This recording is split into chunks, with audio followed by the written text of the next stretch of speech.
Boa noite a todos. Estamos dando início ao nosso seminário de Direito Penal, a qual eu inicio a minha fala aqui, parabenizando a todos que compareceram, tá? Antes de nós iniciarmos, que depois eu vou gravar e mandar lá no AVA, que alguns alunos não assistiram. Então, como nós havíamos combinado, hoje é a primeira apresentação, está no grupo do Heleno, aí o Wellington, o Wagner e a Camille. Antes que eu passe a palavra para eles, eu não sei com qual vai ser o representante mora aí, o que vai estar fazendo uso da palavra. Eu gostaria só de saber se os 4 integrantes estão, a Camille, o Wellington, o Wagner e o Heleno, né? Certo.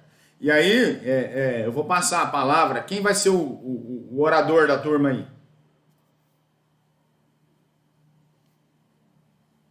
Nossa, estava difícil de adivinhar nesse grupo, né? Então, eu vou passar pro Heleno. O Heleno vai começar falando sobre a evolução histórica do direito penal, as vinganças, né? Ali a vingança a inicial, a divina, a privada e também as vinganças públicas, tá? Heleno, mestre, você está com a palavra. E eu vou tirar minha web, você entra com a sua web aí. Ou vamos compartilhar a web aí.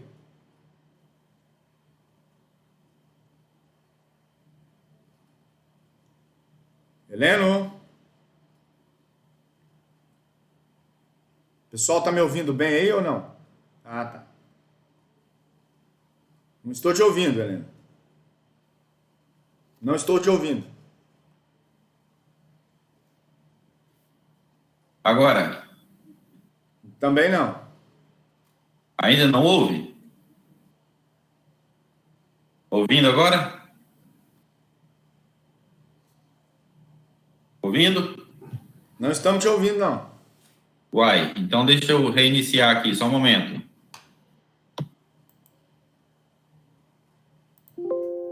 Pode falar agora, Heleno.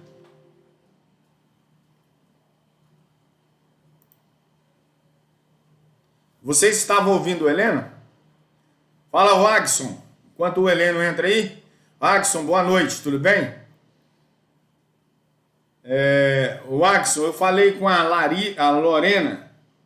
Você vai estar no grupo da Helena, que é o Helena e o... da Lorena. Oi, professor, ouvindo agora? Opa, perfeitamente agora. Beleza, estamos aqui na escuta, só aguardando. Só dar o último aviso aqui pro Wagner, que é o Wagner. É o Wagner, né? Wagson. O Wagner é um aluno novo que entrou essa semana. E aí, Wagson, você vai estar no grupo da Lorena. E aí você apresenta esse trabalho e depois eu vejo no final como é que fica. Beleza? Qualquer dúvida, o material está no AVA. Se tiver alguma dificuldade, entre em contato comigo. Fechou? Heleno, você está com a palavra. Então, mais uma vez, boa noite ao professor, boa noite a todos os colegas, todos os alunos. Para mim é um prazer, um privilégio poder estar aqui compartilhando com vocês acerca do nosso assunto. Nós vamos estar assim apresentando. Eu quero convidar os meus colegas, se fosse possível, que também estivesse aí compartilhando a câmera. Nós já fizemos isso outras vezes aí de uma outra matéria e deu certo. Se for possível, então, vamos fazer esse teste. Aí todos ficam ali. Quem AP aí? Temos a Camille, temos o Wellington e o Wagner. Peço eles que estejam aí tentando conectar-se também, compartilhando a câmera.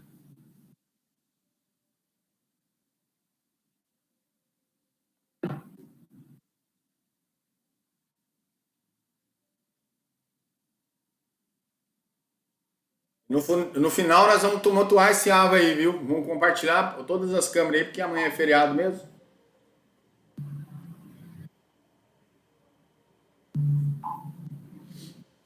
Aí nós temos a Camille.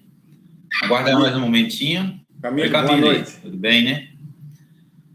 Aguardar mais um momentinho aí.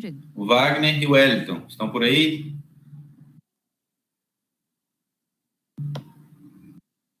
Como que foi o grupo? O grupo conseguiu interagir bem, Heleno? Sim, nós nos comunicamos, fizemos até um grupo no WhatsApp, nos comunicamos aí para que a gente pudesse estar aí pensando, né, acerca do assunto, e aí nós combinamos lá, cada qual está aí estudando o material, né, eu vou estar aqui passando o material, e conforme o senhor propôs, né, havendo assim a necessidade, à medida que alguém quiser fazer uma pergunta, até mesmo o senhor, tanto eu como eles também estão aí disponíveis para responder uma pergunta, ou também aí, de repente, fazer qualquer consideração a mais, né, dentro da apresentação. Eu creio que é assim possível, né, havendo assim a necessidade, caso algum deles assim queiram. Você vai ligar o vídeo desse jeito aí? Só aqui, ó. Não vai isso aí. Pega o quarto todo. Espelho quebrado, cama bagunçada. Pega no... Deixa eu... Tá falando. Como é que eu faço?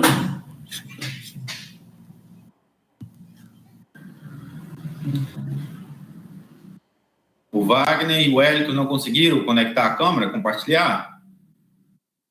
Ainda não. Tá me ouvindo? Vocês estão me ouvindo aí? Estão conseguindo conectar ou não? Wagner. Opa, o Wagner na área aí, Wagner. E o Wellington, conseguiu aí, Wellington?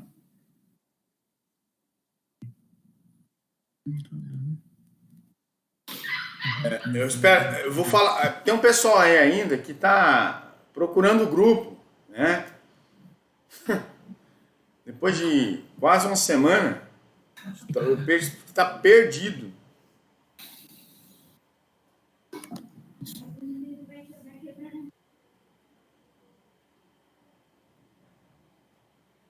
De repente o Wellington acho que não está conseguindo compartilhar, talvez a internet, alguma coisa. Ela já respondeu ali no chat, não. Mas vamos lá, hein? Wellington, não consegue aí não? Faz uma tentativa, compartilhar a câmera. Talvez você consiga aí.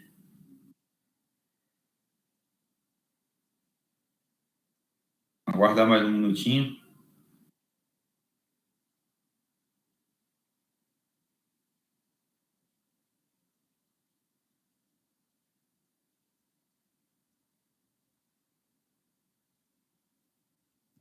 Então, o Eric não conseguiu, professor. Vamos seguir aqui. Olha lá, diz que não tem como.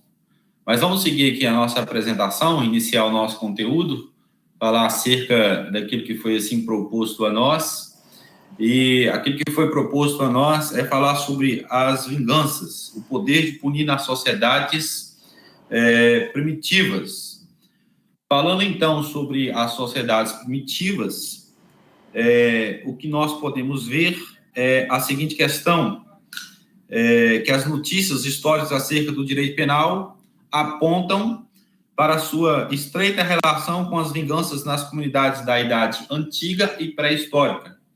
A Idade Antiga é um período que data mais ou menos aí 3.500 a 4.000, ou 4.000 a 3.500 a.C., né? E a pré-histórica é o período anterior a isto. Então, nós podemos ter isso aí em mente, frisando aí essa questão dessa data.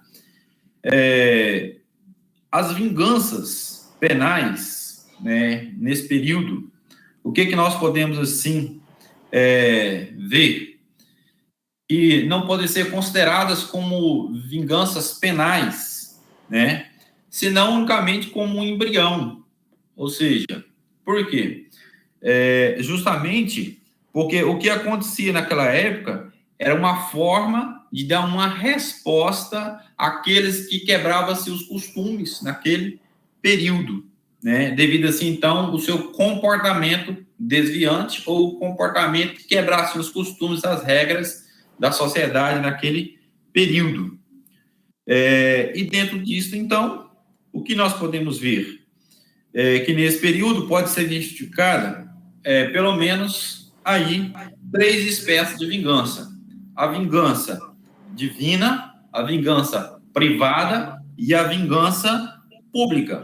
Então, nós vamos pensar aí acerca desses 3 tipos de vingança que surgiram nesse período aí, em que não se tem como assim falar diretamente de direito penal propriamente em si, mas sim questões aí de vinganças que aconteciam, e podemos assim dizer que era o embrião da coisa toda, né?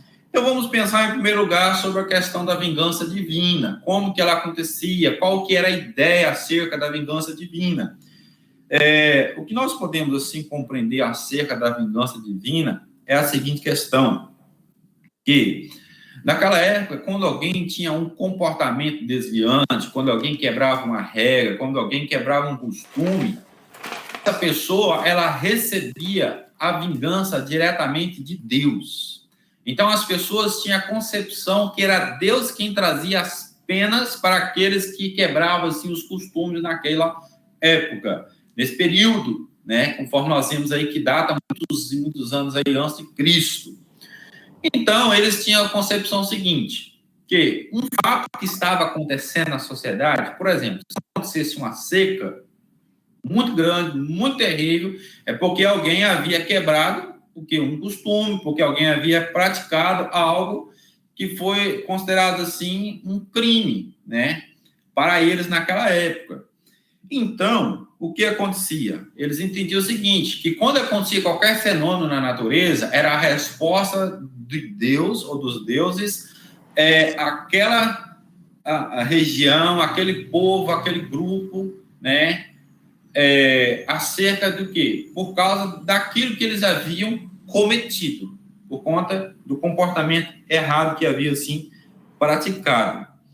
E é muito interessante o seguinte, olha só, que o comportamento desviante não constituía afronta ao indivíduo ou ao grupo social, mas diretamente a Deus, ou aos deuses, né, conforme se criam naquela época.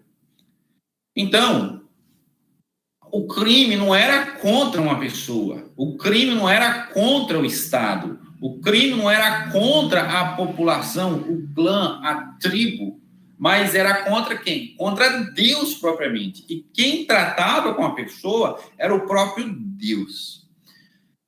E aqui, então, eu quero trazer aqui um fato histórico que nós encontramos na Bíblia, e a Bíblia, além de matéria de fé, para muitos ela também é um livro que serve como matéria de questão da razão, da questão do conhecimento histórico, de modo assim muito importante para que possamos conhecer e entendermos muitos fatos dos povos do passado. E então, uma história bíblica que de repente aqui muitos conheçam, todos conheçam, é a história de um profeta chamado profeta Jonas. Alguém aí conhece a história do profeta Jonas? De repente alguém conhece aí, o Wagner conhece, Família, o Hélio conhece? O professor aí também conhece a história do profeta Jonas, né? Eu creio que talvez mais outros alunos aí também conheçam. O que aconteceu com o profeta Jonas? Disse a história que o profeta Jonas recebeu uma missão diretamente de Deus, do Deus lá do povo hebreu, né, que hoje nós conhecemos aí, né, o Deus da Bíblia, e o qual a Bíblia assim, explica e fala sobre ele. E aí, então, o que nós vemos? Que o profeta Jonas recebeu uma missão de Deus para ir para uma cidade chamada Nínive, e lá pregar para esse povo. Esse povo, eles eram os mais cruéis possíveis naquela época da guerra. Eles praticavam a impalação, para vocês terem ideia. Sabe o que era isso? Eles pegavam uma estaca, introduziam ali, de baixo para cima da pessoa, nas suas entranhas, e às vezes até colocavam fogo na ponta da estaca. Então, olha a circunstância como que eles eram cruéis em questão de guerra. Eram terríveis. E aí, então, Jonas recebeu uma missão de Deus, que era para ele ir lá pregar a mensagem de Deus àquele povo. Em vez de Jonas ir para aquele local, para a cidade de Nínive, ele pegou uma passagem, comprou uma passagem, entrou num navio que partia para o outro lado, para Tarsis. E aí, então, o que aconteceu? Um dado momento, no meio da sua viagem, sobreveio uma grande tempestade. E Jonas, ele queria morrer, mas ele não queria ir pregar a palavra, né, pregar a mensagem, levar a mensagem do Deus dele lá em Nínive. E aí, então, ele dormia tranquilamente ali no fundo do navio. E aí, de repente, o comandante chega: rapaz, por que você está dormindo? Levanta, moço, vamos embora. Vai clamar o seu Deus. E aí, então, Jonas vai e revela para eles, né, que eles começam a lançar sorte, né, para saber com quem era o responsável de tudo aquilo, porque eles estavam entendendo o quê? Que a tempestade que estava acontecendo era o quê? Uma punição de Deus a alguém que estava ali naquele navio porque havia feito algo errado. E aí, então, lançam a sorte, e a sorte cai em Jonas, e Jonas fala: eu sou o culpado. Aí ele vai e fala, né, que era para ele ter ido para um lado, e ele está indo para o outro. E aí, então, ele falou o quê? Me lancem ao mar, e tudo se resolverá. E aí, então, assim fizeram. Então, o que nós podemos ver? Justamente que essa história explica esse período, vingança divina, né? Ou melhor, explica este meio de punição que acontecia lá na história antiga, ou na Idade Antiga, né? Explica totalmente. E com isso, então, nós podemos concluir o seguinte, que nesse período, ou melhor dizendo, essa forma de vingança era justamente dentro desse contexto, em que quando a pessoa tinha um comportamento desviante, né, cometia uma infração segundo os costumes, ela estava errando contra o Deus, ou o seu Deus, né, e ele é quem tratava diretamente com ela. E o tratamento poderia, muitas vezes, o tratamento acontecia o quê? Não era, assim, uma resposta, uma punição na medida, né, conforme, assim, nós podemos perceber nosso conteúdo, que não era uma medida de igualdade, ou seja, uma pena que era considerada, ou que é considerada, algo justo para aquilo que acontecia. Então, nós vemos o quê? Que, nesse período, nesse tempo, surgiu-se essa questão aí da vingança divina, essa espécie, né? E depois da vingança divina, nós podemos notar que surgiu posteriormente também, ou no mesmo período, né, a questão da vingança privada.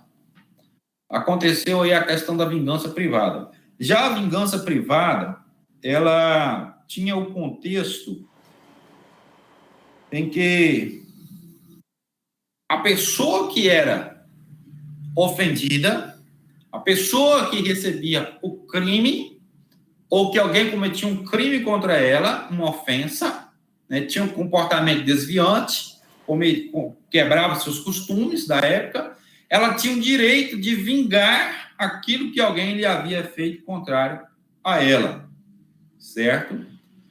Também, além da questão da vingança individual, tinha também a questão da vingança grupal, ou seja, não somente individual, mas também havia questão, por exemplo, se alguém de outro clã ofendesse alguém do meu clã, a minha família, o meu clã, tinha o direito de fazer o quê? De fazer justiça. E normalmente, então, acontecia as guerras. Também existia a questão da excomunhão. Ou seja, se alguém dentro de um clã cometesse um algo que fosse tão absurdo, que fosse contrário às regras, às normas, o que deveria acontecer com essa pessoa? Ela deveria ser excluída. Deveria ser excluída do seu clã, do seu povo, da sua tribo, né? Por conta da infração que ela havia cometido. E com isso, os seus bens eram confiscados, havia o desterro, o expulso, né? E também havia a perda da honra. A pessoa ficava sem honra, ela não tinha mais honra.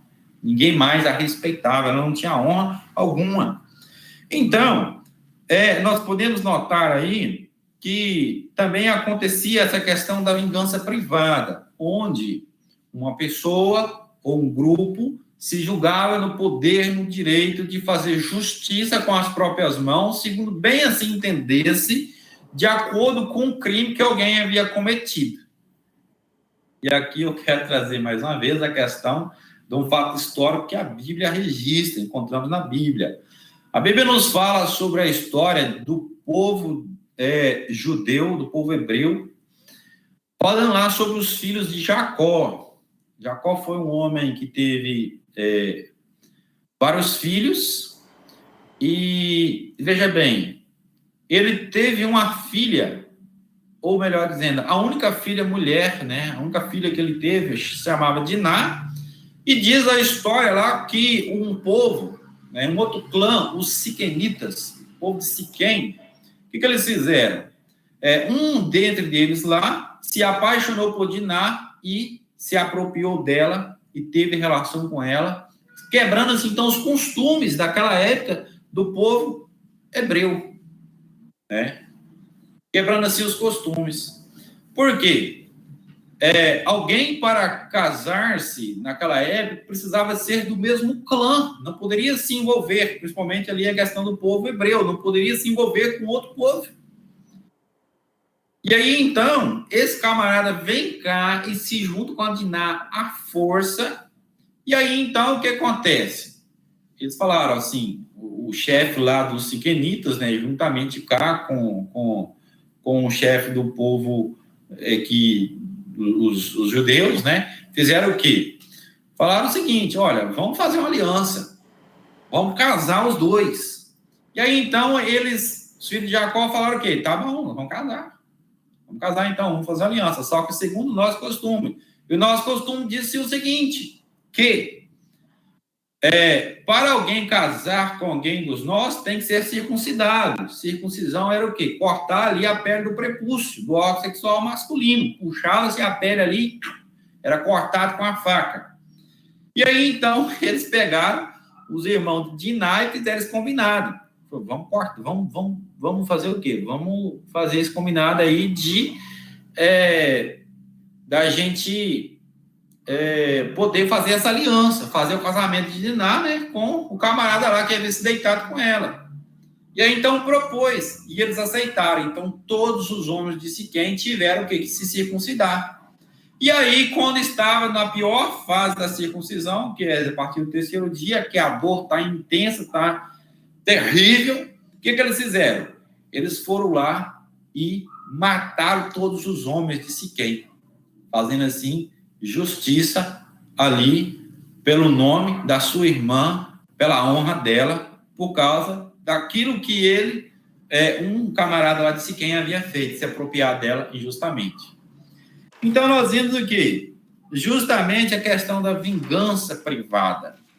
A vingança privada. As pessoas agiam segundo o seu pensamento, que achava ser assim o mais justo possível, o melhor para eles naquela ocasião. Certo? Então, nós temos aí, né, as duas formas como acontecia, né, a vingança divina e a vingança privada, e também, por fim, nós tínhamos a vingança pública. Depois, também, dentro desse período, dentro desse momento aí, aconteceu a vingança pública, né? A vingança pública, ela aconteceu da seguinte forma, acontecia em que os clãs ou os povos, né, como começaram ali os povos se multiplicarem, surgindo nações, entendia-se que o chefe maior daquela nação era como se fosse um deus ou um representante de Deus. Então, as nações tinham um governo teocrático. E o chefe dela maior era uma espécie de Deus, ou um representante imediato de Deus, com voz e poder de Deus. E ele podia, assim, então, atuar como bem assim desejasse, tomando decisões em relação às pessoas que haviam tido comportamento aí, que era contrário aos princípios dos costumes naquela época, né? E aí, então, nós podemos notar que surgiram diversas formas de penas estabelecida pelo Estado, ou seja, pelo chefe maior daquele Estado, né, como um meio, uma forma de quê? De fazer justiça. Sendo assim interessante a gente observar que também estava relacionado com a questão quê? Divina, com a questão dos deuses naquela época. Porque o chefe maior do Estado, quando aplicava a pena, estava aplicando a pena no sentido, no objetivo de fazer justiça ao nome de Deus, porque a pessoa havia desonrado a Deus, né? E aí, então, no nosso material, nós podemos aí encontrar diversos exemplos acerca disto. Eu quero aqui fazer a leitura de um exemplo. Por exemplo, nós temos aqui o surgimento dessa forma de atuar aqui no direito penal lá no Japão e na Coreia do Sul, embasado numa concepção teocrática. Olha só, que diz o seguinte: os primeiros tempos da civilização chinesa assinalam a emergência das 5 penas. As 5 penas consistiam na morte para o crime de homicídio, a castração para o crime de estupro, na amputação de um ou ambos os pés para os crimes de lesão e de furto, na amputação do nariz para os crimes de fraude e, por fim, na imposição de uma marca na testa para os crimes de menor gravidade. Então, nós podemos notar que havia-se naquela época, naquele período também antigo, a questão aí da manifestação do direito penal na antiguidade. Então, pensando então na questão da vingança pública, em que o chefe maior, ele imputava essas penas a alguém.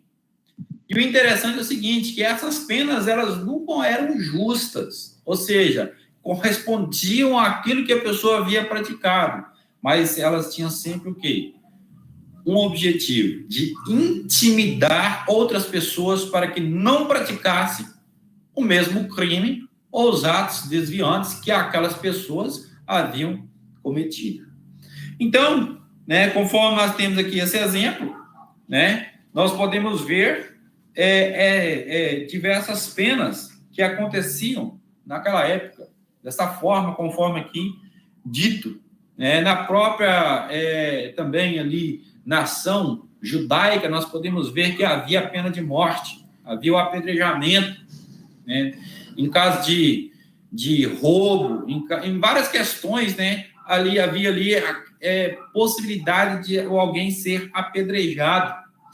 Havia até mesmo a questão lá de um filho, de um pai ter que levar o filho para ser apedrejado pela questão que o pai estaria o quê? Demonstrando que ele amava demais o seu filho, que de maneira tal que ele preferia o quê? Que a vida dele fosse tirada do que ele permanecesse no erro, na falha, no desvio que ele estava seguindo. E assim, então, nós vemos lá que dentro da lei mosaica, conforme o nosso material mesmo cita acerca disso, a pena de morte era assim permitida. Inclusive, por exemplo, nós temos uma ocasião em que os judeus haviam saído do Egito, comandado pelo então líder deles, Moisés, estavam sendo conduzidos até a terra, o qual Deus havia prometido a dar a eles, que é hoje a terra de Israel. Naquela época era chamada terra de Canaã, porque os cananitas habitavam ali naquela terra, os cananeus, né, que eram os descendentes de Cã, lá atrás, um dos descendentes de Noé, conforme a Bíblia se registra.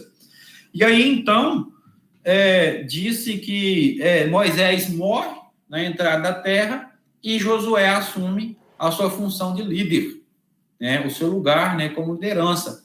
E, na ocasião, Deus havia dito o seguinte, que os espólios de guerra da primeira cidade que eles adentrassem, que seriam as primícias, pertenceriam ao tesouro de Deus, né, ou seja, dos sacerdotes, das pessoas que estavam ali em função, né, do culto. E aí, então, o que eles fizeram? O que aconteceu? Teve um camarada chamado Acã que foi lá, se apropriou de uma capa babilônica, de prata, de ouro, escondeu dentro de sua tenda. E aí, então, foram para a próxima guerra, depois da primeira guerra, porque a primeira guerra foi contra Jericó. E a segunda cidade foi a cidade de Ai. E na cidade de Ai, o que aconteceu? Foi que Acã foi lá, ou melhor dizendo, na cidade de Jericó, recapitulando aqui, quando eles foram na primeira batalha, foram contra a cidade de Jericó. E ele, então, Acã se apropria desse tesouro, que era o tesouro de Deus, certo? E aí, então, foram para a segunda batalha, contra a cidade de Ai. E quando eles estão ali guerreando contra a cidade de Ai, eles saem dali perdendo. Cerca de 3 mil homens morreram no combate. E eles saem ali morrendo de vergonha daquele combate contra a segunda cidade. E aí, então, nos diz que Josué prostra o rosto em terra e começa a clamar a Deus. E aí Deus chega para Josué e diz o quê? Josué, levanta daí, o povo pecou, o povo está em erro. Alguém cometeu algo errado aí. Aí falou, vai que eu vou te mostrar quem que é. E aí caiu na questão de Acã. E aí o que aconteceu com Acã? A pena para Acã foi justamente esta, a pena de morte. Foi apedrejado. Foi levado para um monte, para um vale, né, chamado Vale de Acor. E ali, então, ele foi totalmente apedrejado. Ele e toda a sua família, tudo quanto ele tinha. Então, nós vemos, né, essa questão aí da vingança pública, né, que estava aí totalmente relacionado com o poder de alguém que estava ali no governo. E, na ocasião, Josué era essa pessoa que estava no governo, que ele era o líder máximo, responsável por aplicar uma pena que estava aqui, em questão de alguém ter cometido, sim, um crime, e daí um comportamento desviante, né, segundo os costumes daquela época, né? Enfim, nós temos aí diversos outros exemplos, né, que nosso material nos traz, mas quero trazer aqui a conclusão que fala no seguinte: como se percebe nesse período histórico, as penas se assemelham àquelas aplicadas por ocasião das vinganças divinas e privadas. Então, elas se assemelham totalmente, se assemelham. O grau de severidade é extremamente acentuado. E, no geral, falta proporcionalidade entre a gravidade da conduta e a severidade da sanção. Aquilo que já foi dito. As penas, assim, pode-se perceber que não eram compatíveis com os erros que a pessoa havia cometido, com o comportamento que alguém havia, assim, praticado, que era considerado ilícito na ocasião. Então, não havia uma certa justiça. O que diferencia as vinganças públicas das demais é que a manifestação desse poder de punir passa a ser concentrada nas mãos de um líder político central, ainda que imensamente influenciado por uma concepção, divina ou teocrática, né? Conforme eu disse. Então, nós vemos que as coisas aconteciam nesse sentido. Quando falamos em poder político central, estamos nos referindo até mesmo às suas expressões mais rudimentares, como os chefes dos clãs ou das tribos primitivas. Então, nós podemos concluir nesse sentido, né, que a diferença das vinganças públicas das demais é que a manifestação desse poder de punir passa a ser concentrada na mão do poder político de alguém que estava ali no governo, conforme aqui citei o exemplo do caso aqui de Josué, né? Mas só que, interessante, sempre influenciado pela questão divina. Para o quê? Para que as pessoas pudessem ter, assim, um comportamento, né, condizente segundo os costumes, segundo aquilo que era, assim, estabelecido pela sociedade, podemos assim dizer, né, naquela época. Então, veja bem, isso compreende aí, né, a questão das vinganças divinas, privadas e públicas. Então, era isso, professor. Nosso conteúdo, né, tendo aí já apresentado. E agora, então, o professor aí e os demais colegas também têm oportunidade para... Eu vejo...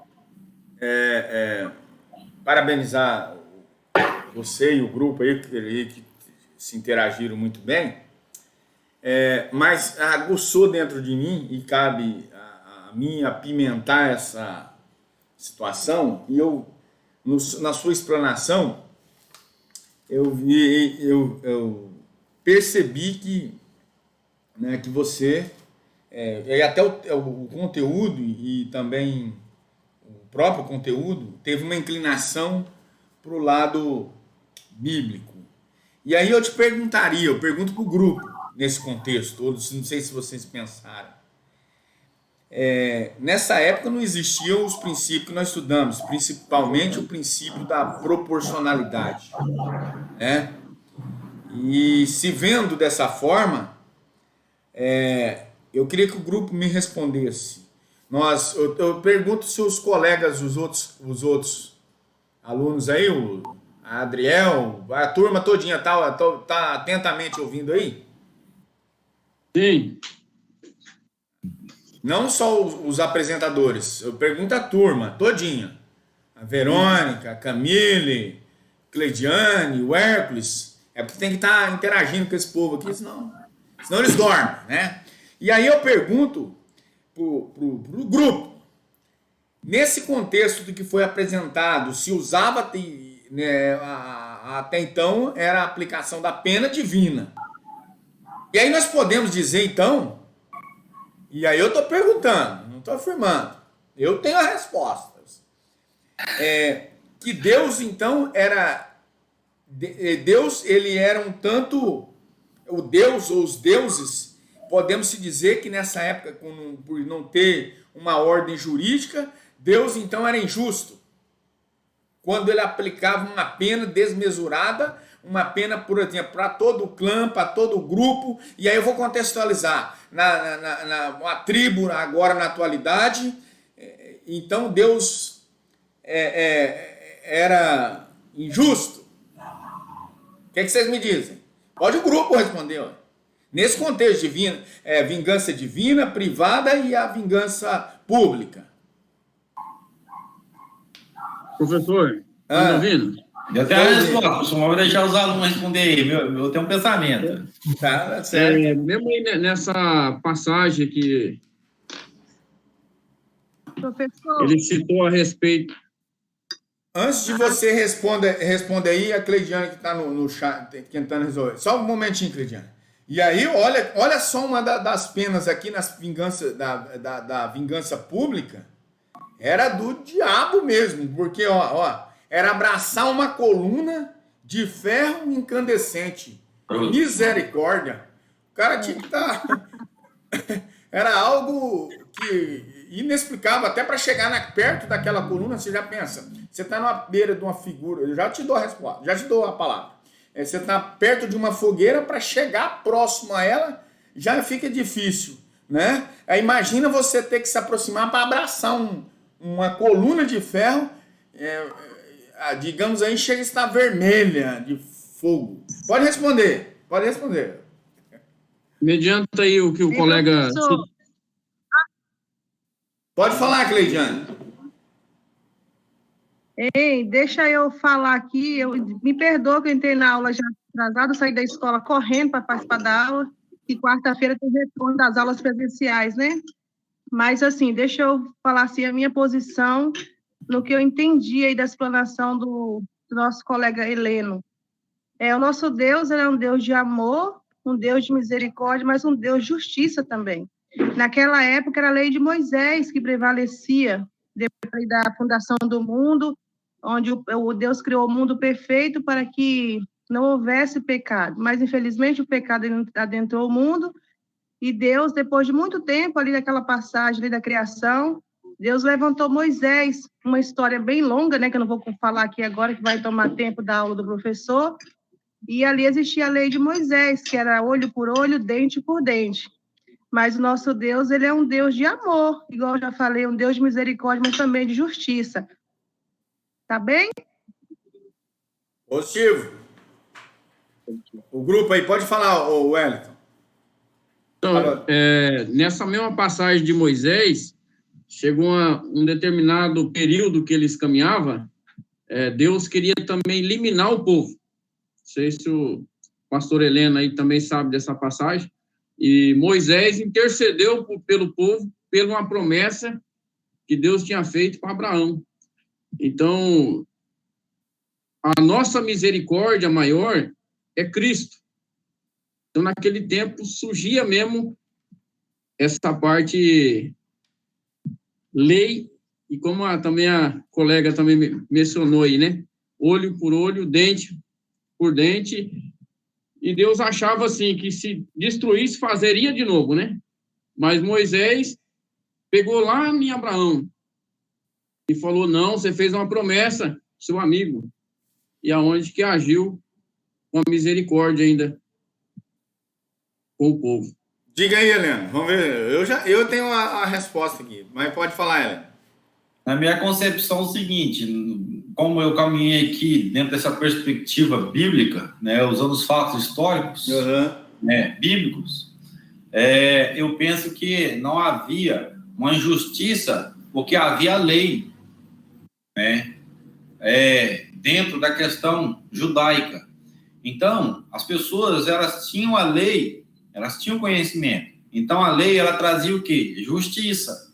Trazia justiça, né? Quando ela era o quê? Aplicada. Então, ninguém, ao receber uma pena, recebia uma pena sem saber que, se ela praticasse aquilo ali, haveria o quê? De acontecer, dela receber aquela pena, né? Por quê? Por exemplo, na questão do Acã, que eu dei aqui o exemplo, como ainda não tem muito tempo para ficar explicando a história toda, para não ficar muito prolongado, Acã, a pena para quem pegasse lá do tesouro era o quê? Era a morte. Era a morte. Então, ele sabia que era a morte. Ele fez sabendo. Então, né, o que acontece? As leis, elas servem para quê? Para haver justiça, né? Então, dentro desse pensamento, questão aí judaica, né, naquele período, conforme que dei vários exemplos, no meu modo de entender, não houve injustiça, né? Agora, tem os outros exemplos aí, que são exemplos cruéis, né? Sim. E aí, então, no meu modo de pensar, há muitos aí que eu penso assim, que poderia ser, assim, até de certa forma, injusto, né? Então, assim, o que nós temos que ter e compreender dessa vingança divina, de vingança privada e vingança pública? Não, eu sirvo Deus, o Deus Altíssimo, o Deus longânimo, o Deus de amor, o Deus, todos esses atributos, eu digo. Mas o que nós temos que entender e extrair é que naquela época o povo vivia sobre uma ignorância desmesurada. Porque tudo o que ocorria era a atribuição do povo ao Deus ou deuses até então. Esse é o contexto que vocês têm que extrair. E aí nós víamos até então, porque o grupo social que ele fazia parte, contextualizando, ou o clã significa a mesma coisa, ou a tribo, era automaticamente, se eu fizesse, com os exemplos que o pastor complementou aqui, né, eu diria foi maravilhoso quando Moisés, eu até cito determinados locais, quando eu cito lá que Moisés, o grupo se rebelou contra ele, eu não vou ficar citando partes aí, mas quando um determinado grupo se rebelou contra Moisés, Moisés só falou, a grosso modo, eu estou dizendo aqui, se eu morrer de morte natural, não é o Deus do universo que eu estou falando. E aí a terra se abriu e foi toda aquela galera que estava falando mal dele ali. Eu digo, se vivêssemos isso na presente era, eu digo que as cadeias públicas estariam vazias, né? Por esse contexto aqui, que hoje está lotadas nesse contexto. Mas aí nós vamos vendo, e aí o que eu fiquei mais pasmo ainda com o conteúdo de vocês, é que quando chega em 1912, essas torturas aqui, elas se prevaleceram ainda lá, as 5 penas lá da República em 1912, né, com alteração de alguma coisa, por exemplo, o esquartejamento, a tortura, o açoitamento, o espancamento, todas essas questões, ainda até 1912, eu não estou falando de 100 anos aí aproximadamente, e elas se permaneceram, tá? Mas, assim, eu, de uma forma geral, não sei se tem mais alguém, além da Cleidiane, que fez a sua pergunta, e eu parabenizo pela participação também. Aqui é isso, eu tenho que ter participação dos senhores. O conteúdo é para vocês, não está explicando nada para mim, nada, porque eu não já vi 4, 5, 6 turmas, tá? Eu quero que vocês participem da aula. Querem alguém fazer alguma pergunta pro grupo?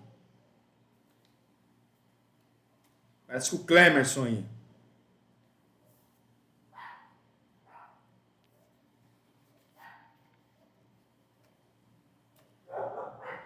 Em 1833, a sentença de castração por macete. Então, tem todas essas questões e mais algumas, porque o povo até então era desconhecido, era desprovido de conhecimento. E aí todas as atribuições eram aos deuses, né? E aí nesse contexto vai se vendo. Mas eu digo que nessa época, pelo período da ignorância, Deus ele agia ativamente nos grupos e era uma sentença mais do que correta, né, nesse contexto, pelo fato que o povo estava orientado e tinha aquela orientação, né, e aquele segmento à época, hoje, diferentemente da atualidade.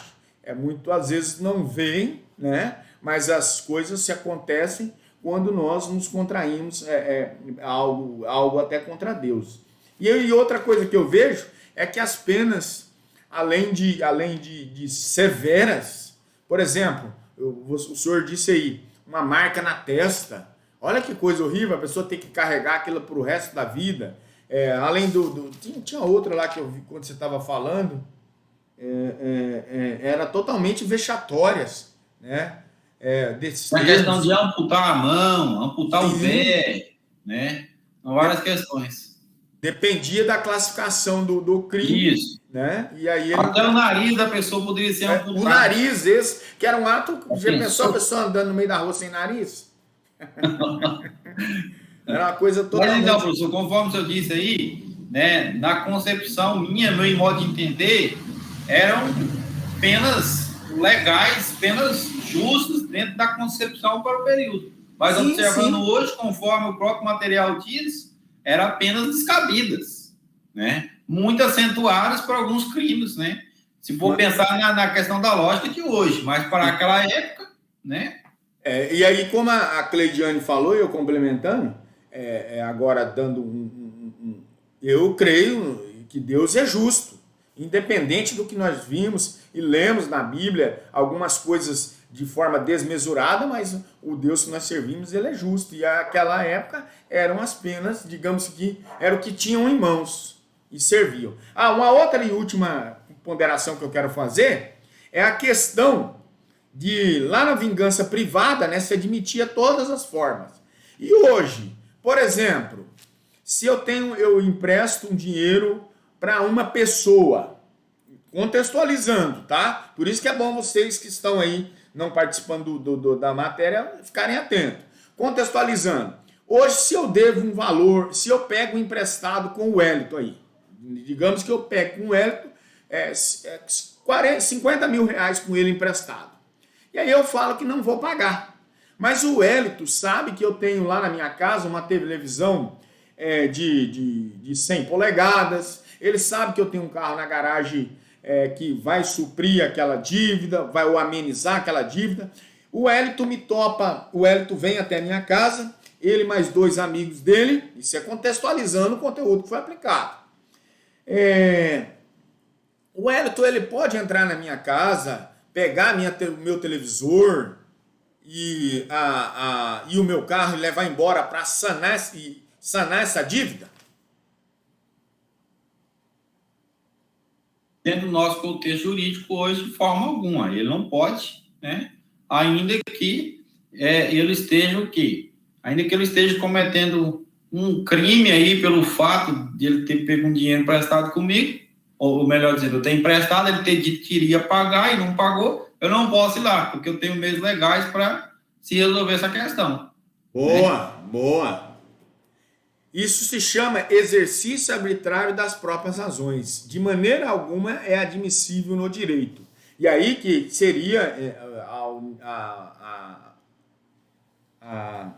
uma expressão popular, né, que é a justiça pelas próprias mãos. Isso é vedado no nosso direito hoje. Aquela época se permitia. Se permitia até outras formas, até escravizar a pessoa, havia. Hoje o nosso direito não se permite. Se eu empresto dinheiro, ou peguei emprestado do Wellington, como eu citei, ele tem os meios legais para fazer as cobranças devidas e que a justiça seja feita ali em prol dele. Mas que eu fazer dessa forma, é por isso que eu digo que as pessoas têm que ter um nível de cautela, ser prudente como a serpente, né? Para que determinadas coisas não ocorram e caiam em determinados golpes aí. Eu digo que a maioria das vezes esses golpes estão atrelados à ganância, né? Por que ele me emprestaria os 50 mil reais? Talvez por um juro aí de 12%, 15%,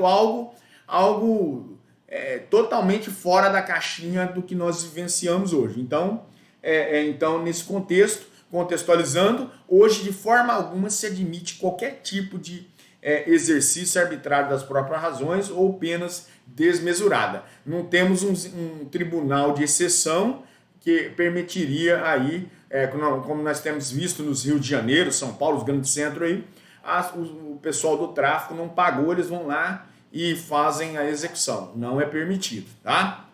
A história Eu queria fazer uma consideração acerca disso, né? O senhor deu exemplo aí do tráfico, né? Mas eu queria fazer uma consideração acerca do seguinte, que é impressionante que quantos séculos já se passaram ou em que período que isso acontecia, né? Data aí mais ou menos aí de 3.500 a 4.000 antes de Cristo. Nós estamos no ano, o quê? 2.000 depois de Cristo.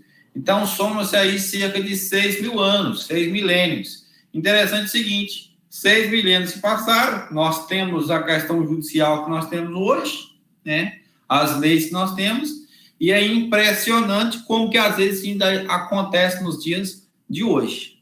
Né? Verdade. Por quê? Volta e meia a gente ouve dizer o quê? Que alguém foi cobrar uma dívida. Né? Sim. E quando você ouve dizer que alguém foi cobrar uma dívida, nesse contexto, é o quê?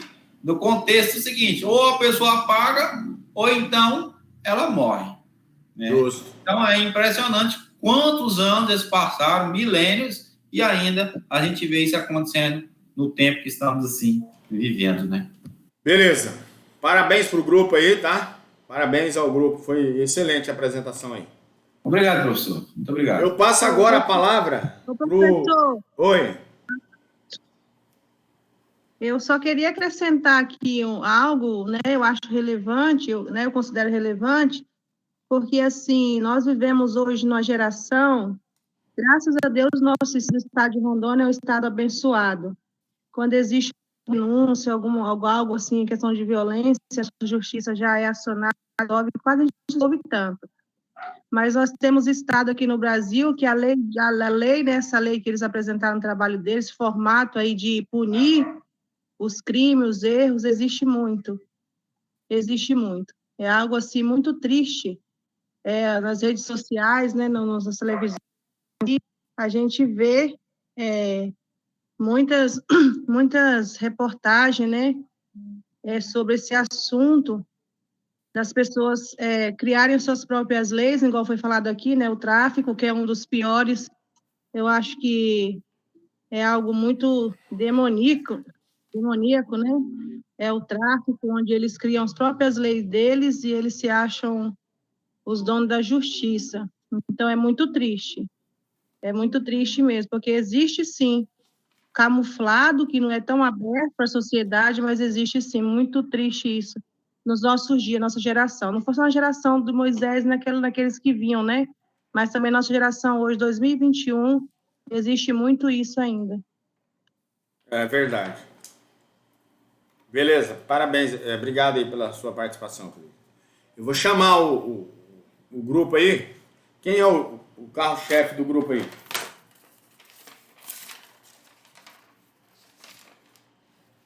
É o Alexandre, né, Alexandre? O pessoal que apresentou aí, manda o nome completo aí para mim. Boa noite, professor. Boa noite a todos. Boa noite. É o Alexandre. A nossa turma já está entrando, tá, professor? Tá, ok. Oi, professor, boa noite. Boa noite, Thaís. Tudo bem? Tudo bem com você? Tudo ótimo.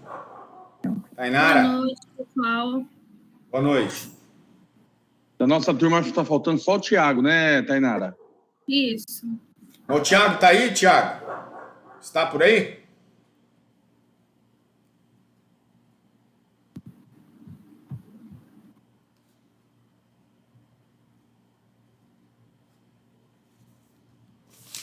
O grupo aí, aproveita e me manda o nome completo aí no chat aí. Tá? Pessoal do primeiro grupo, eu preciso do nome de vocês completo.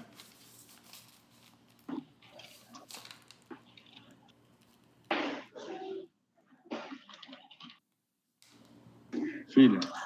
Pessoal, agora vai iniciar a apresentação do grupo 2, né? O grupo do Alexandre, do Tiago, Cerci, da Tainara e da Thaís.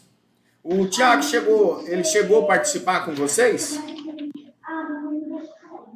Tiago?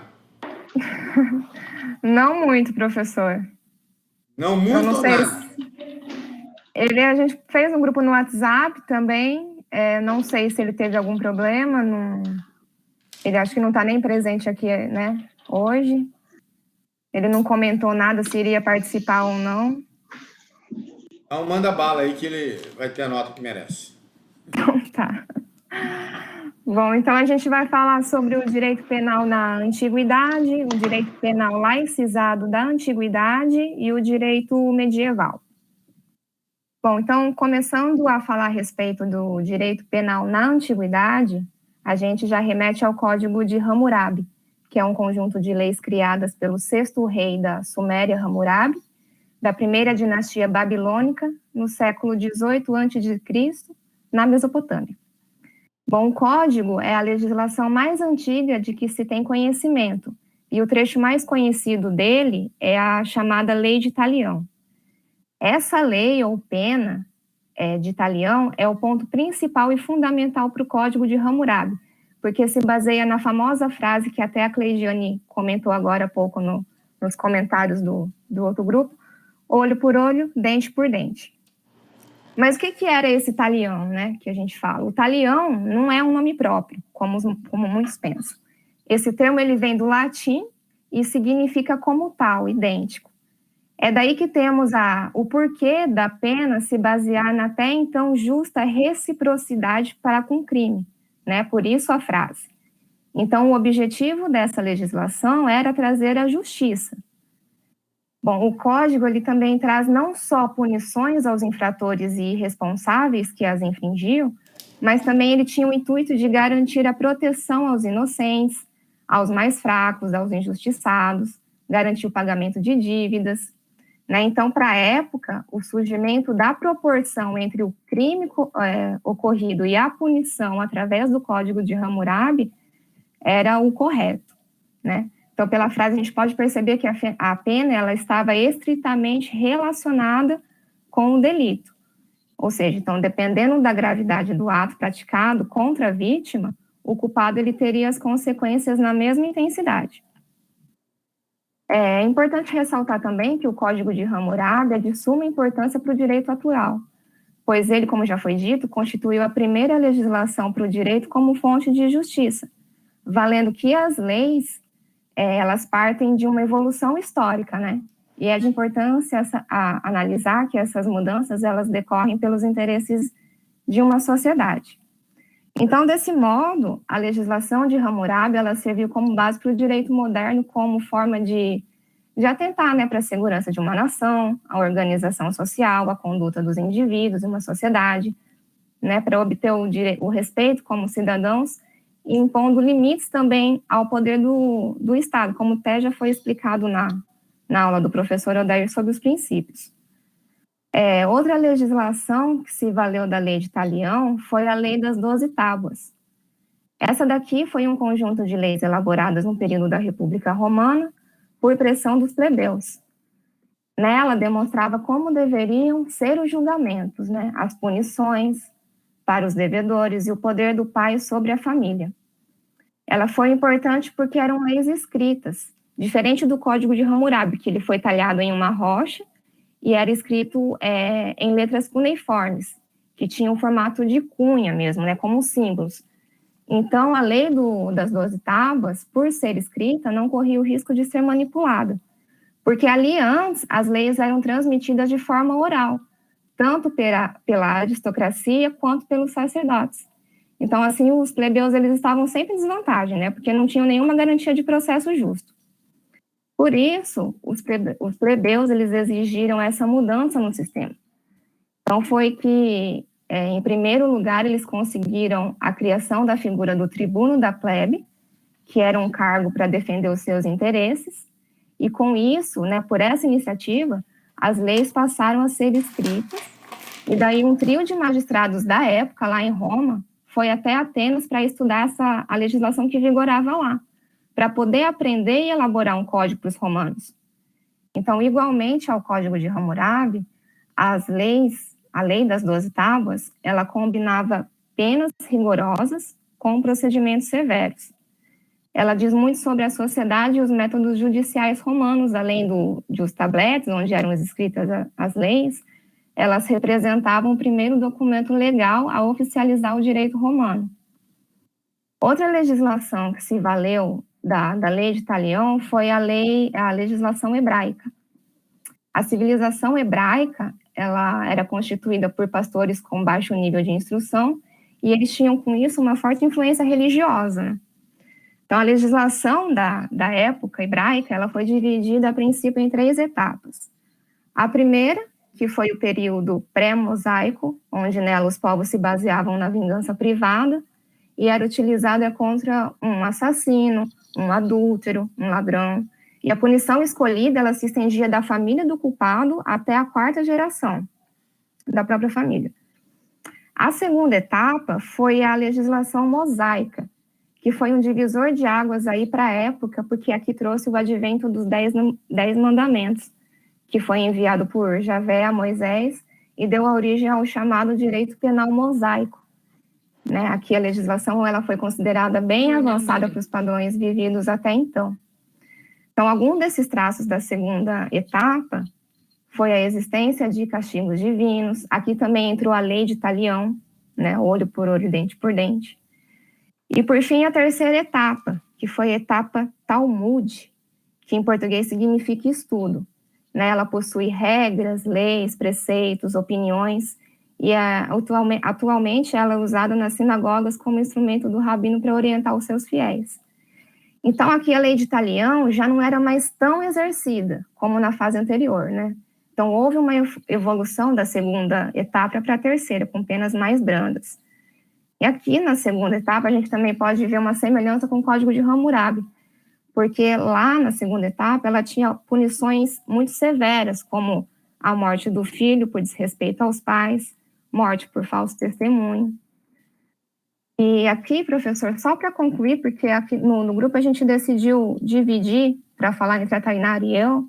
Então, só para concluir, antes de falar da laicização, eu acho que na época as leis eram muito pertinentes para aquele dado momento vivido, né? E para a população que ali se enquadrava, como o senhor comentou da questão de divindade, né? Dos deuses aí tudo. Então, a lei, ela se cabia à época em que as pessoas viviam, tá? Então.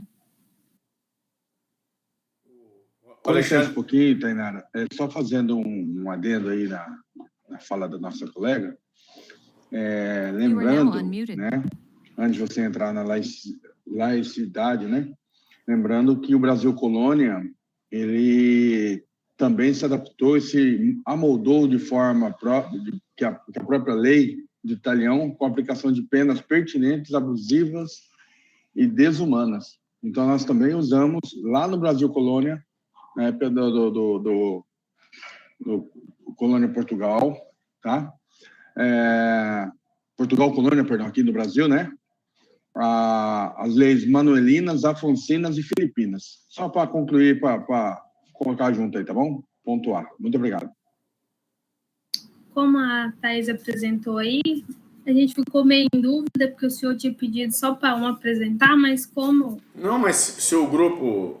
vai do grupo, se interagir, o grupo Cada um... Aí, como ficou nós duas para lá e para cá, e nós dividimos aí e vamos lá. Tranquilo, fica à vontade. Fica com a parte do direito penal laicizado na antiguidade. Direito penal na Grécia. Muito embora também possua característica do surgimento da lei como parte da religião, as civilizações grega e romana constituem um marco no processo da laicização da intervenção penal. Como visto até então, a legislação penal era dotada de uma forte influência teocrática e sacerdotal. Em síntese, a legitimação do poder de punir encontrava-se na divindade. Tudo que eles faziam era em nome de Deus. A Grécia não conhece esse caráter acentuadamente teocrático da legislação penal. Como se diz, a civilização grega também possui uma forte influência religiosa. Seus politeístas, os membros das cidades-estados gregas, precisavam cultos às mais variadas divindades, tanto Zeus como Deus da hierarquia superior, sendo identificado como Deus dos deuses. A religião grega legou o que na atualidade convenceu-se denominada mitologia grega. Naturalmente, essa laicização do direito penal na Grécia decorreu de um processo histórico, na medida em que os seus primórdios também existiam a referência à religião. Dessa forma, não se pode evadir que quando do advento às leis draconianas ainda existiam resquícios do direito religioso das eupátrias. Drácon foi convocado para redigir a primeira lei escrita de Atenas, tendo em vista a eminência de um conflito entre as castas sociais de então. As leis draconistas eram extremamente rígidas, mas durante algum tempo gozaram de privilégio entre gregos, juntamente por possuírem o método de extirpar as surpresas na condenação. Em outras palavras, com a existência da legislação draconiana, os gregos tinham prévia ciência dos fatos taxados como criminosos. E quem foi Draco? Draco foi um estadista na cidade grega de Atenas,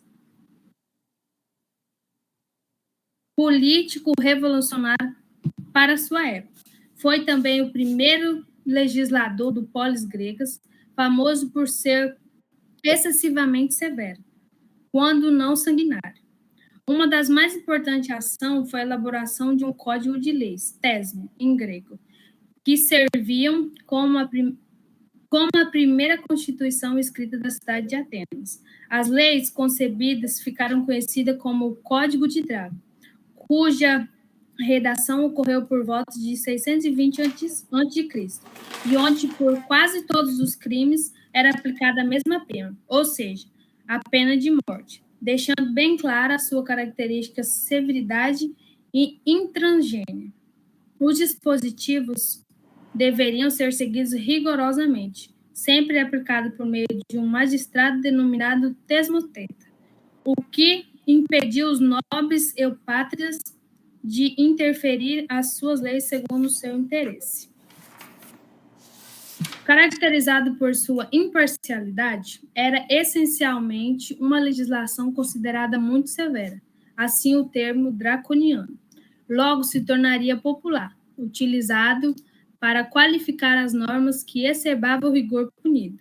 Segundo Aristóteles, Drácon foi incumbido de elaborar o Código Criminal Javizente, mas que ainda não se tinham colocado sob uma forma escrita, e por isso o caráter violento das leis não corresponde apenas a uma característica particular do modo de pensar de Drácon, mas reflete um período mais bárbaro da história e das tradições gregas.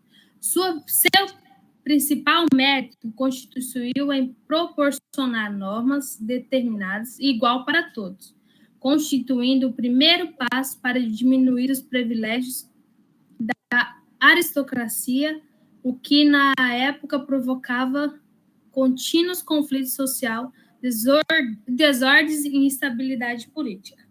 Agora a parte do direito penal em Roma. A história do direito romano divide-se em várias etapas, as quais ocorrem em 22 séculos, de 753 a.C. a 1453 d.C., de grande transformação. Em matéria penal, o poder dos magistrados, intitulado coercitio, era totalmente discricionário e limitado apenas pela apelação do povo, provocatio ad populum, direito exclusivo do cidadão romano. Portanto, dele não se podiam valer as mulheres, os escravos e os estrangeiros.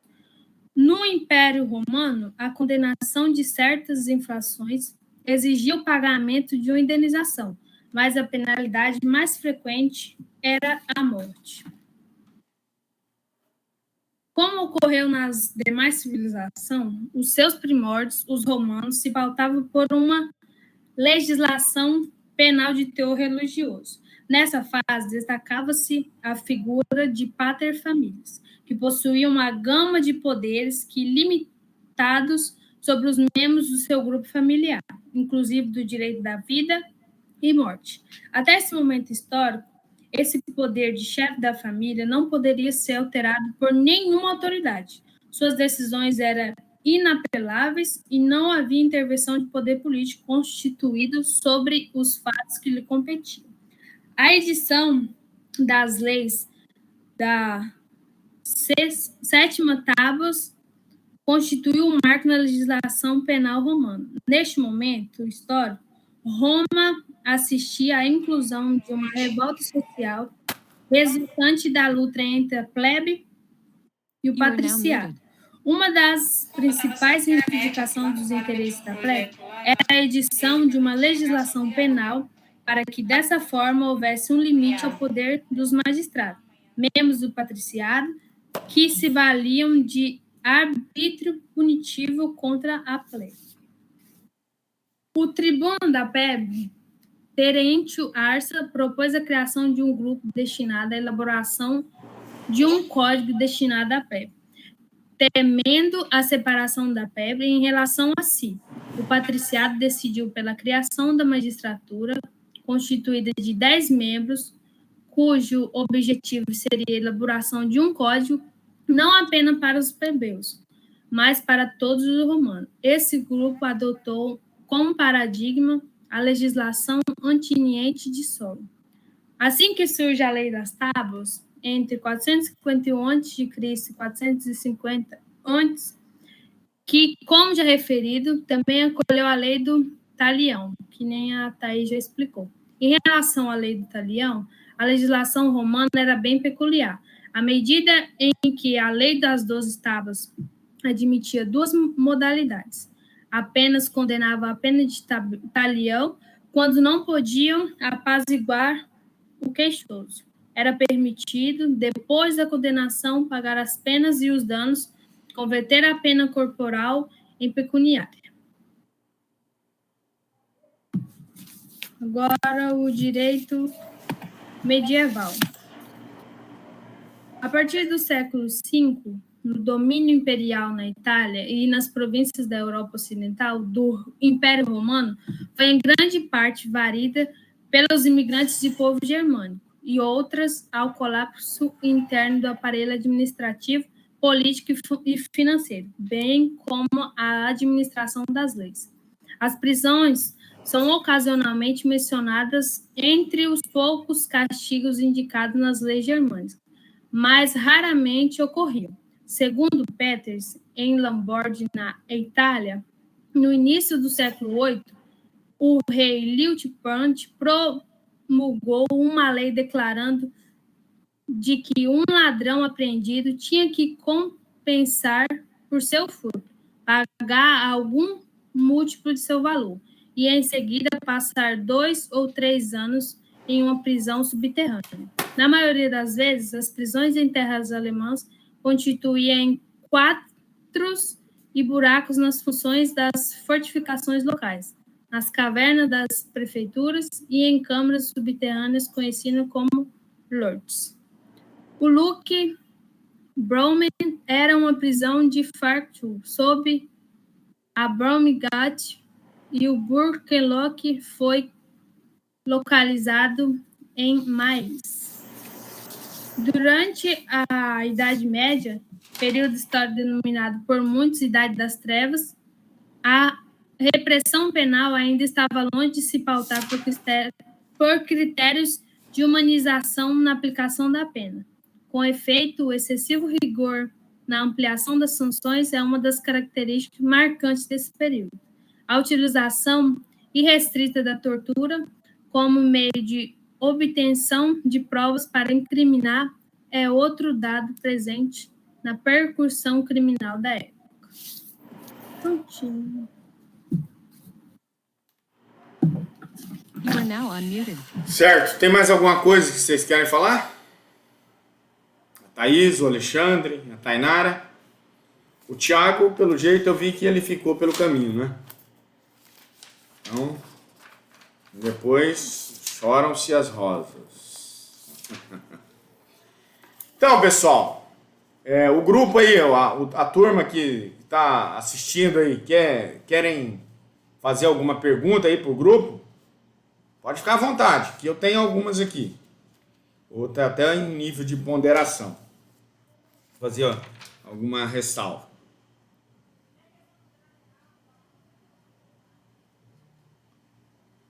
O que se nota, né? O que se nota e que se percebe aí, tanto nesse período da antiguidade e também, digamos que é só uma extensão do período da vingança divina, privada e da pública, que as severidades nas penas, elas se continuaram, se perpetuaram aí nesse contexto, né? E o que vai se visualizar é que daí agora que nós começamos a extrair para o nosso direito atual. O que o grupo conseguiu extrair tanto do direito romano, do direito do germânico, do direito canônico? O que o grupo conseguiu extrair na Grécia também? O que o grupo conseguiu extrair para a atualidade? Qual foi os valores que trouxe o direito, tanto o direito da Grécia, o direito grego, e também o direito romano para o direito penal atual? Conseguiram captar isso aí? A primeira coisa é que se tornou um código escrito, né, professor? Sistematizado, essa sistematização, né? Exatamente, a primeira coisa, que começou na Grécia através de cunhos, aí veio para o romano escrevendo em tábuas, né? Isso aí foi a sistematização e se tornou público, né? Era público, era colocado em praças e tudo mais. Primeiro. Ótimo. A segunda é que o rigor foi diferenciando, não foi tão... Foi abaixando a questão do rigor para a gente. Sim. Principalmente após a Constituição de 1824, que é ortogada, e muito paralelizada junto com a Revolução Francesa. Sim. Entendeu? Então, mas aí nós já estamos aqui em tempos agora quase que contemporâneos, 1824. Certo. Não, nós temos que dizer aí 1500, 1300, 900, até uma época... Período Brasil Colônia. Nessa época aí, na lei das 12 tábuas, ela está muito aquém de antes de Cristo. Né? Exatamente. Então, aí eu digo aqui agora na era, o que os gregos trouxeram para nós? Estava lá no finalzinho do material. Vocês, quando tiverem essa questão, por exemplo, os gregos, eles estabeleceram a distinção entre os crimes públicos e os crimes privados. Olha que top da galáxia, né? E aí eles vieram para quê? Limitando o poder do sacerdote. A figura automaticamente separa aqui. Eu não gosto muito quando as pessoas começam a misturar a teocracia com democracia, são palavras com um radical, algo parecido, mas que tem uma terminologia totalmente diferencial. Né? Por exemplo, o período da crise do direito canônico, né, professor? Isso. Aí essa parte, essa influência teocrática, né, que até então estava dentro dessa antiguidade. E passa-se daí para lá a ter um direito mais, digamos, saindo da figura do sacerdote. E aí, os excessos que haviam, porque o homem, o ser humano em si, ele é mau. O ser humano, ele é ruim. Ele, por exemplo, a Tainara, com o seu rosto angelical, mas mexe algo dela, para ver. Né? A tendência de nós, seres humanos, é queremos comer o outro vivo, se pudesse. Né? Colocar sem sal ainda para começar. Por quê? É natural do ser humano. Ele vem com algo maquiavélico, destruidor para o seu próprio. E aí, o direito romano, ele vem e começa, separa o que é público, o que é privado. E aí vem, limita esse poder sacerdotal e restringe aí os excessos. E aí, começa-se aqui, dentro do direito grego, a se entender e se afirmar um conceito de justiça. Olha que maravilha, né? Principalmente um conceito de justiça penal, né? Como uma função soberana do Estado. E aí, por isso que nós estudamos aquela montoeira de princípios para sabermos que o princípio, ele é um vetor, ele é um limitador do Estado, pelo princípio da legalidade, princípio da proporcionalidade e aí por diante. Por que uma pena, até então, naquela época, onde na forma antiga, nas vinganças pública, privada e a outra lá, que eu não recordo o nome agora, mas nesse contexto você vai observar que até então não tinha uma proporcionalidade. E esses vetores vieram exatamente e adivinha, tá? Vieram exatamente para dar um limitador do Estado. E aí o Estado... pode falar. As influências do direito laico no direito atual foi a questão do direito humano, né? Começou Sim. O direito humano, né? Porque até então era só para os amigos, como se fala? Para os amigos, favores da lei. Para os inimigos, rigores da lei, né? Sim, exatamente. Não era aquela coisa assim, balanceada. Se extrai esse jargão aí. E aí, até então, a patuleia, quem é a patuleia? Os plebeus, a parte que sempre, até então, a Thaís falou muito bem aí, que até então o direito, quando você vai lá para as escrituras sagradas, ela está totalmente normatizada e falando sobre o quê? Sobre, até então, que o livro, quando Esdra, né, um dos leitores que liam de forma de rolo, que a Bíblia era até então, lia em praça pública. Por quê? A patuleia não tinha os plebeus, no caso, não tinham, que essa classe menos favorecida, além de não ter um estudo, não tinha conhecimento de nada. E sofriam, né? Porque... E nem acesso, né, professor? Sim, sofriam e recebiam esses excessos. E aí que você falou, amigos do rei, né? O jargão que você falou aí, nesse contexto. Por quê? Aos amigos do rei e aos amigos, favores da lei. Aos inimigos, rigores da lei. E nesse contexto, por quê? Era figura sacerdotal. E nesse contexto vai se virar. Aí, quando nós vamos para Roma, o que Roma vem e faz? Por isso que eu exigi que vocês estivessem na aula presencial, por esse e outros fatores, que lá nós vimos que o direito penal é admissível, o direito penal dessa responsabilidade objetiva, né? Não! Mas de onde que ele foi extraído? Foi extraído lá do direito penal em Roma. Roma trouxe esse contexto. Eles vieram com essa contribuição, trazendo a figura da responsabilidade penal subjetiva. Porque onde é a responsabilidade penal objetiva, a responsabilidade objetiva? Somente no direito administrativo é admissível. Não tem que se provar. Cabe-se a outra parte provar, e muitas das vezes já está sacramentado. Aqui no direito penal, não. Tem que se saber, e quem trouxe foram os romanos. Os romanos vieram e trouxeram, né, essa responsabilidade subjetiva. Subtende que a pessoa é. Tanto é que a pessoa ele é um suposto acusado. Mesmo às vezes nós vemos no noticiário, que já é de forma indutiva, muitas das vezes, fulano é o cometedor do homicídio, tal. Tá? Até então, até ele ser ouvido perante um juiz com direitos e garantias que nós conquistamos na Constituição Federal, ele é inocente. Até então. E tanto é que... ao contrário. Porque onde tá, isso é um princípio, onde que se extrai também que ele ninguém precisa contrair prova contra si mesmo. Tanto é que quando perante o juiz togado, ele pode dizer, não, eu vou permanecer em silêncio. E nada do que ele não disse será atribuído na sua penalização. Por quê? Esse dolo e culpa.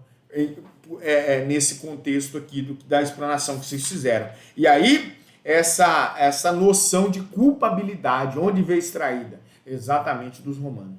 E aí nós conseguimos entender e começar a caminhar que quando nós estivermos lá falando sobre fato típico, ilicitude e culpabilidade, veio de onde? Para nós entendermos que o fato é típico, ele tem que ter dolo e culpa. Se não tem dolo e culpa, exclui a tipicidade. Se excluir a tipicidade, não é crime, é absolvição, tem que ser o caráter mais rigoroso nesse contexto. Então, se entende quando? Quando nós passamos por esse contexto de direito dessa forma da antiguidade. E aí, né, nós vamos ver na próxima aula, vou estar presencial, e eu quero reforçar antes de terminar aqui a fala, e aí primeiro vou terminar a fala, e aí nós vamos vendo quando a Tainara, ela fala sobre esse direito germânico, a natureza de qual ali privada, onde o infrator ali, ele deveria o quê? Ser entregue à vítima. Olha que eu não gosto de falar, mas a desgraça é desprovido da graça, tá? Alguns vão se assustar se falar desgraça, é desprovido da graça. Só isso. Né? Porque a minha mãe falava, meu filho, se eu xingar esse nome, eu vou quebrar a sua boca. Você está traindo.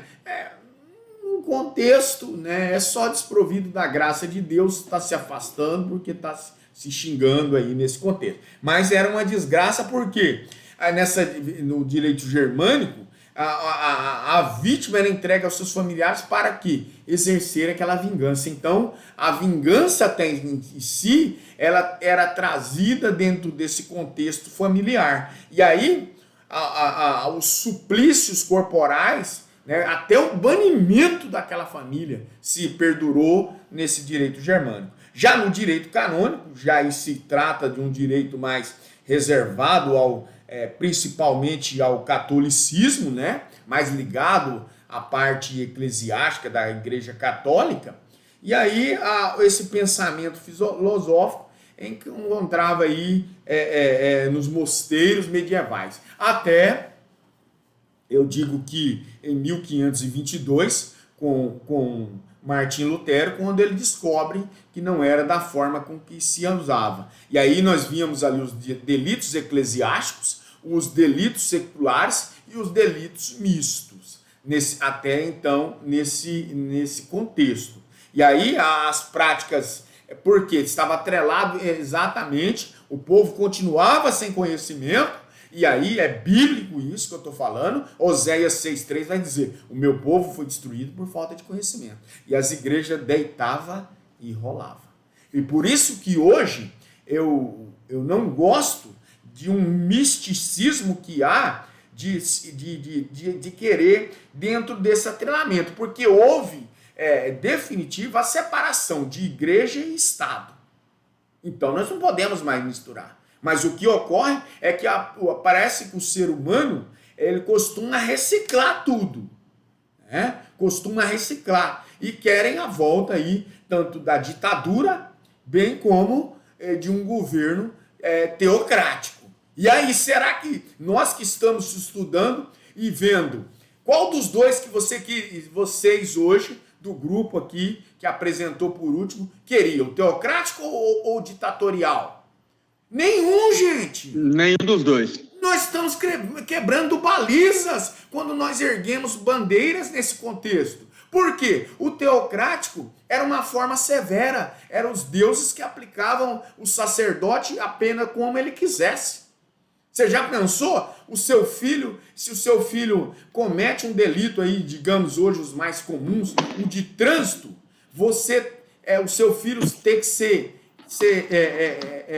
destruído, morto, até que doer na sua própria pele, e um governo ditatorial também não, porra. Por quê? Querer um governo ditatorial para que os seus direitos que nós conquistamos aí, onde nós temos visto uma forma, e as pessoas falando, quero a intervenção militar. Para quê, pô? Você larga de ser idiota. Aí eu vi um deputado para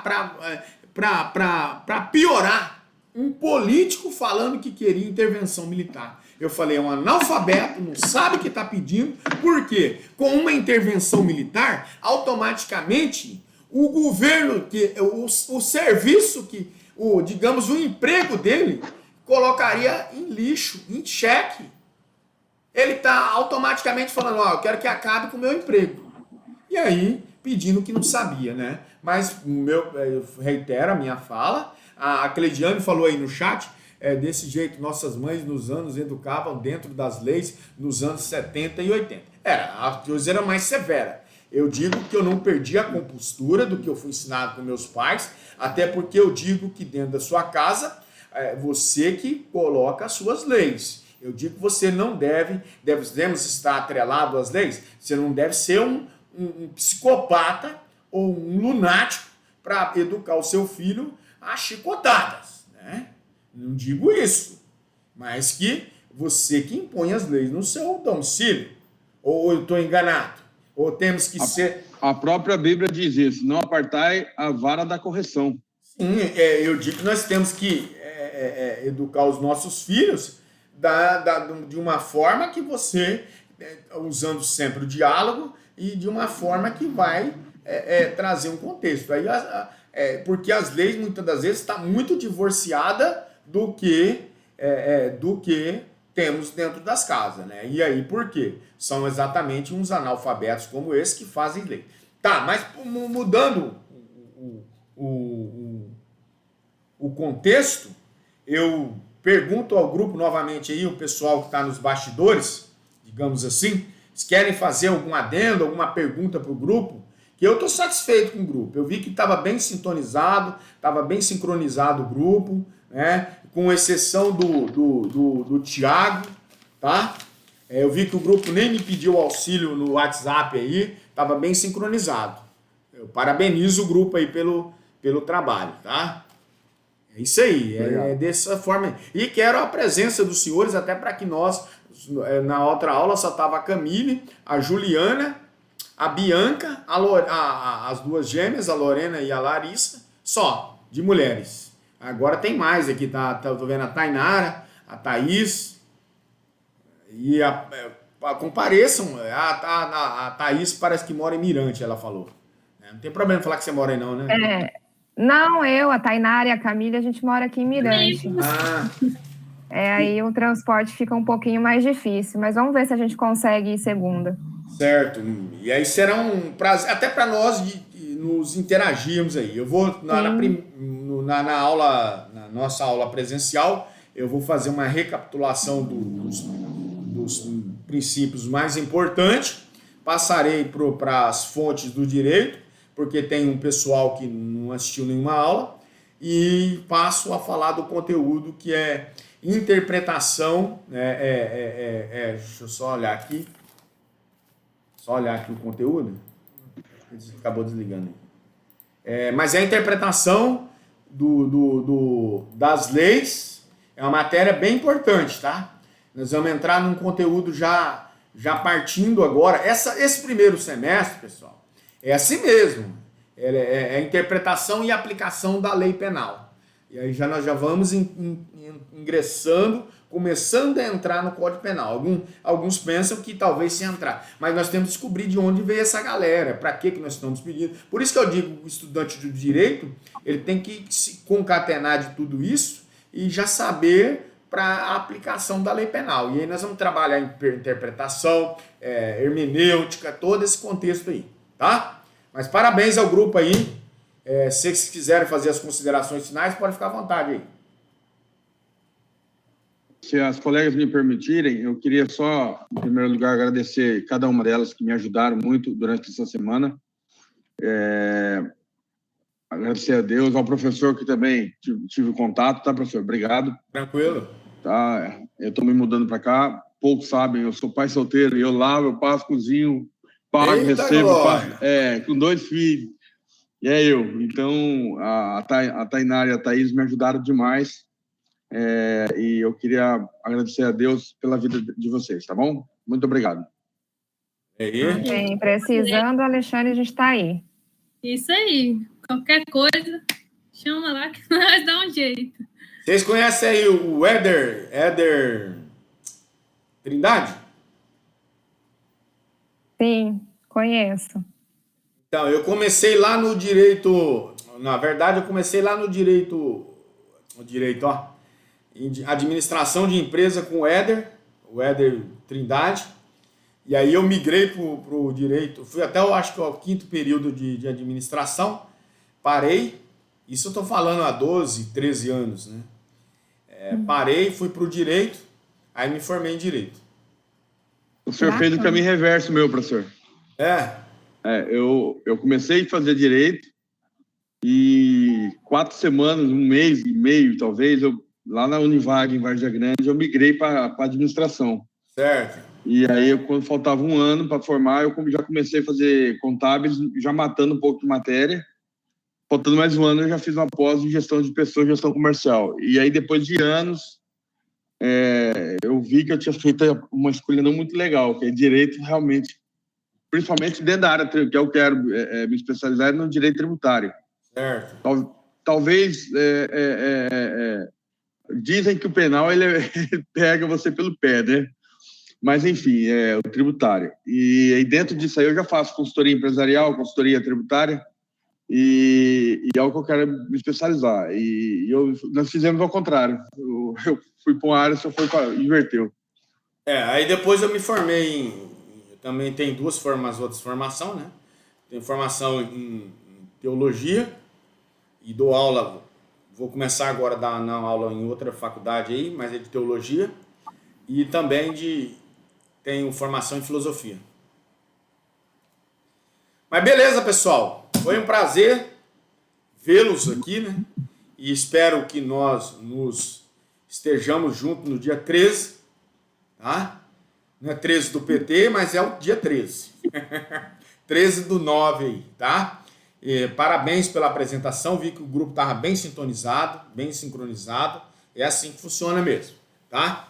Parabéns. Opa, a Camille vai estar na próxima. Camille, beleza. Pessoal, vamos ver a Cleidiane aí. A Cleidiane terminou, né? Ela falou já, Deus abençoe.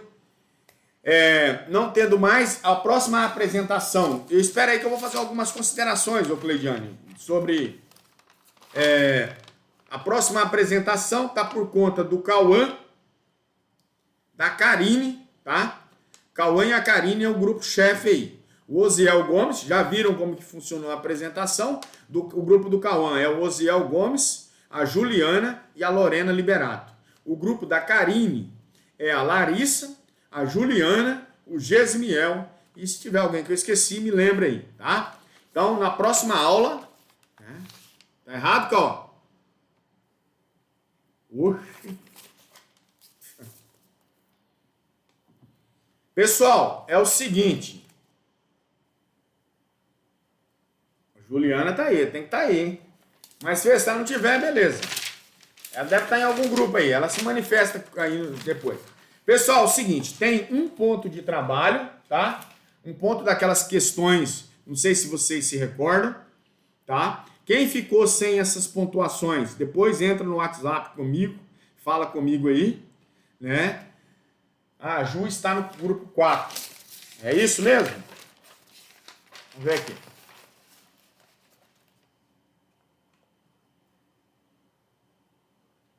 Beleza, se eu errei, não tem problema não. Manda ela para lá. É importante ela apresentar aí, tá no grupo para apresentar.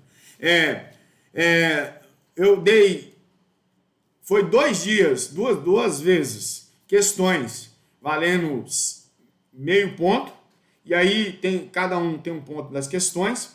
A Cleidiane, o Wagson tá aí ainda? Wagson, né? O Wagson tá aí? O Wagson e a irmã dele, que é deixa eu só olhar o nome aqui, peraí.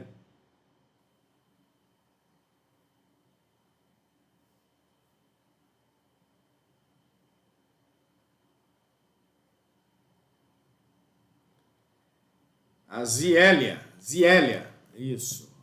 Tava. A Zielia, eles não fizeram essas atividades. Então, o Wagner eu já passei um trabalho para ele, mas a Zielia e a Cleidiane tá no grupo tá num grupo aí. Na próxima aula eu espero os senhores. Gostei muito da apresentação hoje. Espero que o grupo da próxima aula supere os de hoje, tá? Pelo fato que já viram, eles estavam mais nervosos, né? Estavam mais nervosos e vocês tiveram essa chance aí. Parabéns ao Heleno, eu já sabia que o conteúdo foi... O Heleno já estava habituado com o conteúdo, né? E até pelo fato que é o que ele tem habitualidade, mas eu parabenizo a todos pela disponibilidade. Na próxima aula, nós temos que estar aí com 23 alunos. Tiago, Cerci, tem que me procurar para nós vermos a sua questão, tá? Senão vai ficar com nota baixa aí, depois não adianta chorar. Depois de lançada a nota no sistema, aqui é igual alemão. Não é à toa que eu sou loiro, tá? Depois da nota lançada no sistema, não mudo mais, tá bom? You are now muted. You are now Beleza? unmuted. Eu me despeço dos senhores, desejando a todos uma boa noite, um bom feriado e que a paz do Senhor de Jesus esteja sempre nas nossas vidas, tá certo? Se eu falei alguma besteira, me perdoe, também não tem como retirar o que eu já disse, tá certo? Fiquem todos com Deus.